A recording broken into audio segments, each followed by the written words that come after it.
Afrika ni umuvyeyi twagabiwe n'Imana, ingobyi ku kiremwa muntu.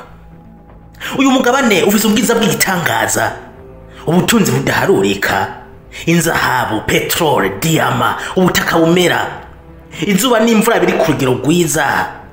Ni umugabane ufise urwaruka rufise inguvu, vyose bikaba mu butunzi wahezagijwe kuva ucakira umuntu wa mbere haraheze imyaka 300. Ariko uno munsi abana ba Afrika bugarijwe n'ubukene butigeze bubaho mu mateka y'ikiremwa muntu. Aho indi migabane itera imbere, Afrika yo isubira inyuma. Amabarabara yubatswe n'abakolonije umugabane yarabomaguritse buri kiyaremura. Ibitaro akenshi byubatswe n'imfashanyo zivuye mu bihugu vya Buraya na Amerika biragaragara mu kubura ibikoresho. Amashuri asigaye ari lixe kuko yiga bafise amafaranga, nayo igice kinini cy'ababa kuri uyu mugabane bakaba badashobora kwigondera ishure ritanga ubumenyi bw'akanovera. Ibahitamo kwiga mu mashuri ya leta, henshi ugasanga biga bicaye hasi, ahandi mbere ugasanga bigira munsi y'ibiti. Aho ibindi bice vy'isi vya kaka, Afrika iri mu mwijima ku mpamvu zo kubura umuyaga nkuba. Ikibagiwe cyo ni internet. Nubwo turi mu gihe cyategerezwa kurangwa n'ubuhinga bwa none, Afrika iguma ikwega ibirenge. Ubuhinga canke technology tuvyumva ku matwi, kuba bibonye kuri televiziyo. Mu gihe Afrika ari umugabane usanzwe utunze, vyagenze gute ngo twisange muri ibi bibazo by'ubukene n'ubutindi? Nivyo tugira turabira hamwe muri iyi video. Ico nkwibuza gusa no gufyonda hano hari like na subscribe.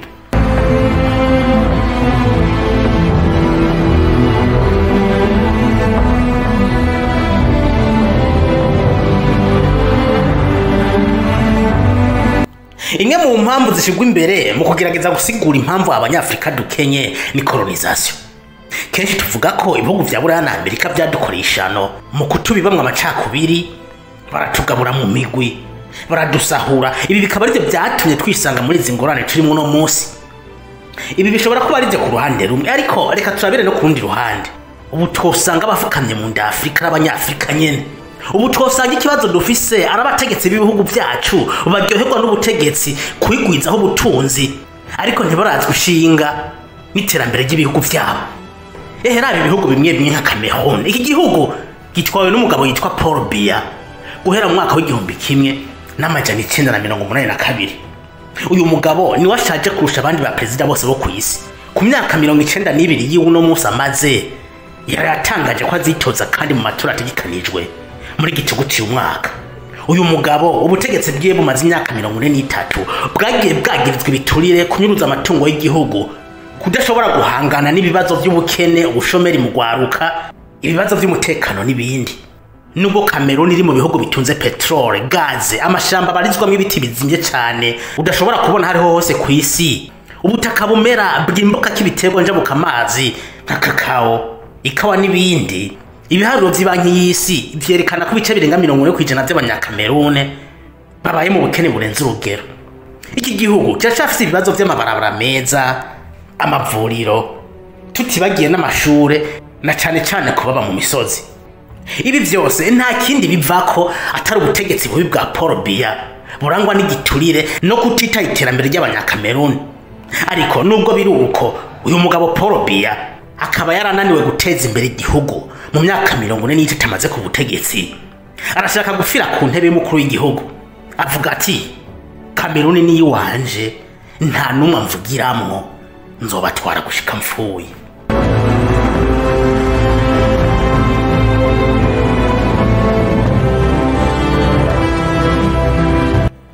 Reka tuve kuri Cameroon tuduge gatoya muri Guinea Equatoriale. Iki ni igihugu cha Theodore Obiang Nguema Sogo. Uyu mugabo ni president kuva mu mwaka w'1979. Numwe kandi mu bantu bafite amafaranga menshi ku isi, ariko abanyagihugu ba Guinea Equatoriale bari yakiriye kubera ubukene babayemmo kuva uyu mugabo aja ku butegetsi mu mwaka w'1979. Nubwo kino gihugu gitunze petrole, amafaranga avamwo atungisha president n'umuryango wiwe. Iterambere ntawe ukivuga muri iki gihugu, ugwaruka ruhunga buri munsi rugana mu bindi bihugu. Hari abaperezida bandi ibafashe ibihugu batwara nk'uturima twabo bwite. Muri aba harimo Denis Sassou Nguesso, president wa Congo Brazzaville amaze imyaka 40 ku butegetsi.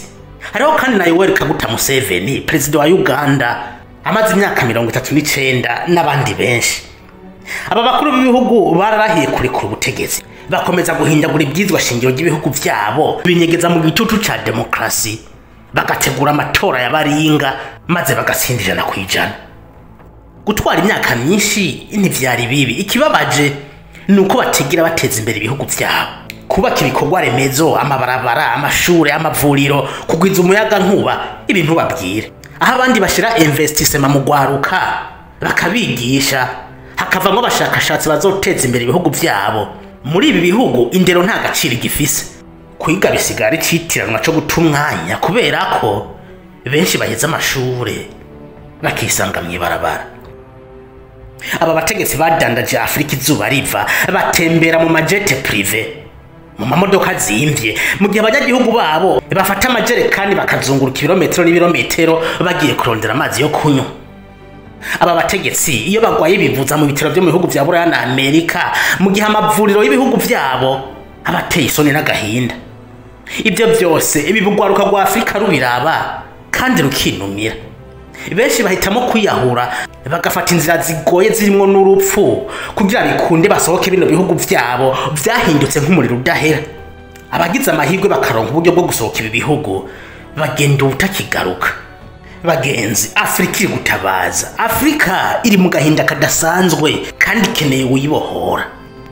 Ariko icyizere ntikirahera burundu. Mwibuke ko twigeze kuronka intwari zipfuje ko Afrika iva muri aya mahano. Muraba harimo Emery Patrice Lumumba, Thomas Sankara, aba panafricaniste nka Kwame Nkrumah, Muammar Gaddafi n'abandi batanze ubuzima bwabo kugira Afrika ibohoke nubwo bitashobotse. Uno munsi ugwaruka rwa Afrika y'uruva rukagera ruhangayikishijwe n'akazoza k'umugabane wabo, usa n'uwashizwe ku isoko n'abari bajejwe kuwukingira no kuwubungabunga. Ariko igihe kizogera aho runo rwaruka ruzikangura rukareka guhungira mu bihugu batabakeneye, ahubwo bakagwanira ikibanza cabo. Bazohaguruka abagwanira umugabane wabo, bongere bawuheshe icubahiro, maze dukira akagaye n'agasuzuguro turiko turabamwe no munsi. Iki gihe kizogera aho tuzubaka Afrika nshasha, Afrika yunze ubumwe, Afrika yigenga. Ruzoba urugamba rutoroshe, hazoba mu kwitanga, ariko abazorokoka bazobaho banezerewe bibuka intwari zabitangiye.